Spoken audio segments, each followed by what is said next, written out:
आज हम यहाँ क्यों हैं और क्या आज है और आज इसकी ज़रूरत क्या है, जिसके लिए माननीय प्रधानमंत्री जी को हमने यहाँ बुलाया है। ये कुछ आंकड़े शायद आपके लिए आवश्यक हो और देश दुनिया इस बात को समझ सके। चीन जो आज 1.5 बिलियन देश का लोग है, उसकी जो कौशल विकास का जो प्रतिशत है वो 47 है, जर्मनी में 74 है, जापान में 80 है और कोरिया में 96 है। यानी कि कोरिया का हर 100 में से 96 व्यक्ति कौशल प्राप्त है, रोजगार लायक है। लेकिन भारत का जो NSSO सर्वे है, आज भारत मात्र 3.5% पर खड़ा है और शायद इस चुनौती को समझते हुए देश के प्रधानमंत्री ने इस कार्यक्रम को अपना कार्यक्रम बना के शुरुआत किया। और मेरा ऐसा मानना है कि बहुत सारे देशों ने इसमें कानून बनाया है। कानून आज से कोरिया ने तो 1996 में इस कानून को बनाया और उसके पश्चात कई देशों ने कानून बना के स्किल का काम किया है। हालांकि हो सकता है इस काम में हम 67 वर्ष विलंब से शुरू किया हो, लेकिन इस काम की अच्छी शुरुआत देश के प्रधानमंत्री ने किया है। 9 नवंबर को इस पहली बार इस देश के इतिहास में माननीय प्रधानमंत्री ने इस मंत्रालय का गठन किया और 9 नवंबर के बाद 11 नवंबर को UN ने भी पहली बार 2014 में 15 जुलाई को विश्व कौशल दिवस के रूप में घोषित किया। आज हमारा सौभाग्य है कि देश का सबसे बड़ा स्किल का आयोजन आज वर्ल्ड स्किल डे पर भारत में माननीय प्रधानमंत्री द्वारा किया जा रहा है। हम सब मिलकर के इस कार्यक्रम के लिए माननीय प्रधानमंत्री जी को बधाई देना चाहेंगे। चुनौती क्या है? आखिर में चुनौती क्या है जो हम लोगों ने इस काम को प्रारंभ किया है? आज इस देश में असंगठित क्षेत्र में लगभग 440 मिलियन लोग हैं, जिसमें लगभग 47% लोग खेतों में काम करते हैं ग्रामीण क्षेत्र में। बचे हुए लगभग 53% लोग आज इस देश में असंगठित क्षेत्र में हैं। अगर पूरे आंकड़े को देखें और आज प्रत्येक माह लगभग 10 लाख लोग, 1 मिलियन लोग इस वर्कफोर्स से जुड़ते हैं। यानी कि अगले 5 वर्षों में हमारे पास लगभग 500 मिलियन लोग ऐसे होंगे जिन्हें हम प्रशिक्षित करना है। ये योजना इतना बड़ा है, शायद इसकी शुरुआत देर से हुई, लेकिन हम लोगों ने इसकी शुरुआत किया। माननीय प्रधानमंत्री जी का ये मानना है शिक्षा बड़ा आवश्यक है। हमने वर्षों से शिक्षा दिया है, लेकिन कई बार शिक्षा इस कामयाबी को नहीं दे पाता है कि हम रोजगार ले पाएं। 12 वर्षों तक स्कूली शिक्षा आवश्यक है। 12 years of school education is very important. लेकिन 12 वर्ष की शिक्षा शायद आपको रोजगार ना दिला सके, लेकिन 12 हफ्ते की ट्रेनिंग आपको रोजगार दिला सकता है और यही माननीय प्रधानमंत्री जी का अभियान है महोदय। लेकिन इस काम को हम पूरा कैसे करेंगे? इतना बड़ा अभियान, 500 मिलियन लोग, राज्य सरकारें हमारे बीच में, माननीय मुख्यमंत्रीगण बैठे हैं और इसके लिए पहली बार भारत में एक पॉलिसी जो पिछले 2009 में हुआ, उसको हम लोगों ने फिर से निर्धारित किया। लेकिन देश में पहली बार एक काम किया जा रहा है कि इस पॉलिसी को लागू करने के लिए, लोगों को प्रशिक्षण देने के लिए आखिर इस काम को कैसे पूरा करेंगे। और मिशन के रूप में भारत में पहली बार किसी प्रधानमंत्री ने इसे मिशन के रूप में स्वीकार किया है और माननीय नरेंद्र मोदी जी ने इस काम को पूरा करने के लिए मिशन की अध्यक्षता स्वीकार की है, जो मैं समझता हूं कि अपने आप में एक अनोखा प्रयास है। महोदय, आगे इस काम को पूरा करने के लिए कन्वर्जेंस की आवश्यकता है और उसी कन्वर्जन के तहत कैबिनेट ने हाल फिलहाल कॉमन नॉर्म्स पास किए, क्योंकि देश में तरीके से जो लोग प्रशिक्षण दे रहे थे उसका एक मानक स्थापना हो। कैबिनेट ने उसे अप्रूव किया है, जो राज्य सरकारें भी जिसका लाभ उठा सकती हैं। और एक बड़ा निर्णय कन्वर्जेंस, जो आज भारत सरकार के अनेक मंत्रालय और हमारे अनेक मंत्री यहाँ बैठे हुए हैं जो इस काम को कर रहे थे, सबने कन्वर्जेंस और एक बड़े निर्णय के तहत देश के तमाम ITIs जो लगभग 12,000 है, जो मूल रूप से प्रशिक्षण देते हैं, उनको वहाँ से हमारे मंत्रालय में ट्रांसफ़र किया। मैं समझता हूँ कि ये कन्वर्जेंस का बहुत बड़ा केंद्र बिंदु बना है। कई मंत्रालय हैं, हमारे इंडस्ट्री पार्टनर्स जो हमारे बीच में बैठे हैं। उदाहरण देना चाहूँगा कि अकेले सरकार इतना बड़ा काम नहीं कर सकती है और इंडस्ट्री को करना आवश्यक है। और इंडस्ट्री के लिए हमारे साथ तमाम इंडस्ट्री के उस काम को पूरा करने के लिए हमारे सेक्टर स्किल काउंसिल्स जिसका नियोजन किया गया, ताकि उद्योग तय करे कि किस प्रकार का व्यक्ति, इंडस्ट्री तय करे कि कितने प्रशिक्षण के बाद हम उसे अपने काम में ला सकते हैं और इस काम को करने के लिए हम पूरा करें। राज्य के माननीय मुख्यमंत्री बैठे हैं। माननीय प्रधानमंत्री जी का ये निर्देश था कि इस काम को पूरा करने के लिए हमें स्किल विश्वविद्यालय की स्थापना करनी होगी और राज्यों में स्किल विश्वविद्यालयों की स्थापना के लिए हमें काम करना होगा। हमें विश्वास है कि आने वाले दिनों में हम इस पर विधेयक संसद में ला करके देश के प्रत्येक राज्य में एक स्किल विश्वविद्यालय की स्थापना करने का प्रयास करेंगे। महोदय, आखिर में इस काम को पूरा करने का जो हमने रास्ता अपनाया है, स्टेट्स की पार्टनरशिप और उसके बाद हमारे मंच पर बैठे हुए हमारे माननीय मंत्रीगण, इन सभी व्यक्ति जो आज यहाँ बैठे हैं, ये सभी वो मंत्रालय हैं जिनके साथ हम लोगों ने मिल करके काम करने का प्रयास किया है। अनंत कुमार जी हमारे बीच में हैं केमिकल्स एंड फर्टिलाइजर्स में। आज इनके क्षेत्र में लगभग 4.5 मिलियन लोगों की आवश्यकता है जिसे प्रशिक्षित करके हमें इन्हें देना है। और अकेले फार्मा के क्षेत्र में 3.5 मिलियन लोगों की आवश्यकता है जो हमें यहाँ देना है।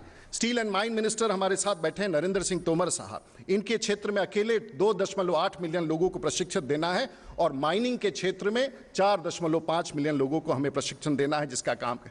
पीयूष गोयल साहब जिनके पास 3 मंत्रालय हैं, कोल, पावर और रिन्यूएबल एनर्जी। आरपीएल में आज तक इस देश में जो बड़ी संख्या हम कहते हैं रिकॉग्निशन ऑफ प्रायर लर्निंग करना है और कोयले के क्षेत्र में इन्होंने लक्ष्य जो निर्धारित किया है लगभग 1,20,000 लोगों को आरपीएल के तहत माइनिंग क्षेत्र में पहचान करनी है। रिन्यूएबल एनर्जी के क्षेत्र में सूर्य मित्र के रूप में 50,000 लोगों को इस क्षेत्र में प्रशिक्षण देना है। हमारे साथ बैठे हैं सोशल जस्टिस एम्पावरमेंट जिनके साथ भी एक बड़ा समझौता हुआ है और थावरचंद गहलोत जी के साथ लगभग 30 लाख पर्सन्स विद डिसेबिलिटीज के लिए हमें प्रशिक्षण देना है जिसमें राज्य सरकारों की भी बड़ी भूमिका हो।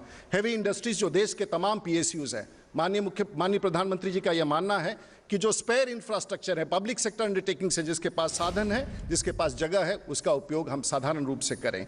साथ साथ हमारे बीच में नड्डा साहब हैं। इस देश में हम लोग के पास डॉक्टर्स हैं, हमारे पास नर्सेस हैं, लेकिन बहुत सारे ऐसे कैटेगरी के लोग हैं जो cardiac care technician, radiology technician, dietitian technician, operation theatre technician और बहुत सारे ऐसे थे। हमारे सेक्टर स्किल काउंसिल में जिसकी अध्यक्षता डॉक्टर त्रेहान कर रहे हैं, ऐसे लोगों ने मिलकर स्थापना की है और लगभग 35 लाख लोगों की आवश्यकता है इस क्षेत्र में। इसी प्रकार से संतोष गंगवार साहब हमारे मंच पर हैं, इनके साथ एक समझौता है हैंडलूम के सेक्टर में। हैंडलूम टेक्सटाइल्स में लगभग 6 मिलियन लोगों की आवश्यकता है, टेक्सटाइल में अकेले लगभग 6 मिलियन लोगों की आवश्यकता है। और इन सब काम को हम पूरा कैसे करेंगे, इसलिए 2 महत्वपूर्ण विभाग, एक के बारे में प्रधानमंत्री जी बार बार चर्चा करते हैं।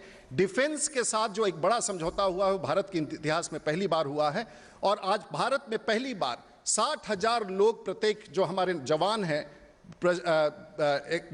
हैं रिटायर करते हैं। अंतिम साल उनको उपयोग करना है क्योंकि इन सब काम को पूरा करने के लिए सबसे बड़ा अभाव है स्किलर्स का। हमारे पास टीचर्स हैं लेकिन प्रशिक्षण देने के लिए हमारे पास स्किलर्स नहीं है। फौज के साथ ये बड़ा समझौता हमारे तीनों चीफ्स यहाँ बैठे हैं, सब लोगों ने मिलकर तय किया है कि फौजियों के अंतिम वर्ष के कार्यकाल में उनको प्रशिक्षण दे करके उनको या तो गांव में उद्यमी बने, प्रशिक्षण बने या स्किल्ड मैन पावर के रूप में उपयोग हो। वो सिर्फ फौजी बन के सिपाही नहीं बने, सिक्योरिटी का काम नहीं कि एक बड़ा काम हुआ। और डिफेंस ऑफसेट के बारे में जो चर्चा की है उसके साधन को उपयोग करके इस समझौते के तहत हम डिफेंस सेक्टर में स्किलिंग का काम करेंगे। ये काम यहाँ पूरा नहीं होगा। हमारे साथ यहाँ पर रेल मंत्री जी हैं। दुनिया का सबसे बड़ा उपक्रम, उस उपक्रम में ये तय हुआ है कि भारत के 7,000 रेलवे स्टेशन में और हाल फिलहाल वाराणसी में माननीय प्रधानमंत्री जी ने कहा था कि जितना स्पेयर है 6,000 स्टेशन ऐसे हैं जिसमें गाड़ियां नहीं रुकती हैं। हर रेलवे स्टेशन के पास बिल्डिंग है, पानी है, बिजली है, लेकिन एक चीज़ और है,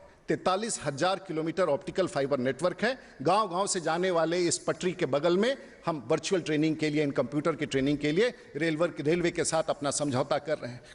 कॉनकॉर के साथ हमारे बाहर में अगर आप विशेष तो देखेंगे, प्रधानमंत्री जी ने कहा कि गुजरात के भूकंप के बाद उन्होंने रेल के डिब्बों का उपयोग किया था लोगों को घर में बसाने के लिए। आज कंटेनर कॉरपोरेशन से प्रशिक्षण के लिए हम व्यवस्था कर रहे हैं। एक बड़ी योजना है, लेकिन हम यहीं समाप्त नहीं हो रहे हैं। डिफेंस के बाद साथ साथ हम राज्यों की तरफ भी जा रहे हैं और राज्यों में जाने के लिए कई और मंत्री हमारे बीच में हैं, उनके साथ भी हमारा समझौता है। लेकिन राज्यों में जाने के लिए मैं विशेष रूप से राज्यों के मुख्यमंत्री, हमारे बीच में कई सारे मुख्यमंत्री बैठे हैं, मैं कहना चाहूँगा कि आप सब लोगों के बीच में, बादल साहब भी हमारे बीच में बैठे हैं, सिमरन जी बैठे हैं, जिस प्रकार से प्रधानमंत्री जी आज नेशनल स्किल मिशन की अध्यक्षता कर रहे हैं, उसके पहले भी बादल साहब पंजाब में अपने मिशन डायरेक्टरेट की अध्यक्षता कर रहे हैं। मैं बधाई देना चाहूँगा बादल साहब जो हमारे बीच में हैं। गुजरात की सीएम हमारे बीच में है। माननीय मुख्यमंत्री जी ने हमारे बीच में काम शुरू किया था कौशल विकास केंद्र का।